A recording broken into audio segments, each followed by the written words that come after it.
Hi, I'm Hallie Brown, and I'm going to give you a tour of my ceramics projects this year. So the first part is low fire glazes. So we're going to start off with the whistle, which was my favorite project this year because it's the only one that had a function. So this is the whistle before it was glazed and fired, and then this is it after it was glazed and fired. The glazes ran a little bit, so that was sad. But it balances, so that's good, and it also makes a noise, which is pretty impressive because nothing else we ever made had an actual function. So altogether it's a pretty good project. The next was the endangered animal project, which we wrote an essay on to learn a little bit about the history of the animal. So here's the greenware, which we use the Pat's Fowl process to make, and here's the finished product where it's all glazed and beautiful. And I glazed it with low fire glaze, obviously in the low fire section. And it just, I thought it actually kind of looked like somewhat like a tiger. Unfortunately, the stripes ran a little bit, but other than that, it was pretty good. So the very first project of the year was the Centegal, which I think was the most successful project because the colors came out very clearly and the shapes and designs were very pronounced. And now it is time for part 2, which is high fire glazes.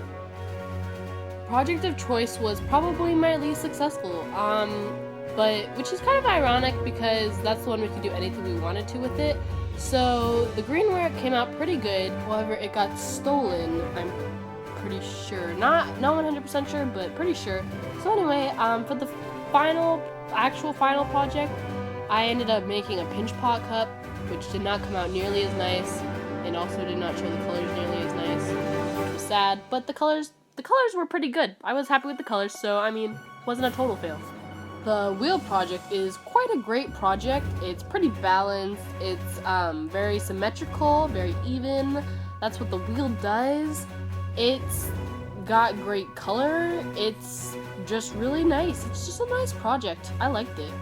The tiki was probably my least favorite just because it was pretty monotonous. A large majority of making the tiki was just putting coil upon coil upon coil and stacking it up, which was not very fun.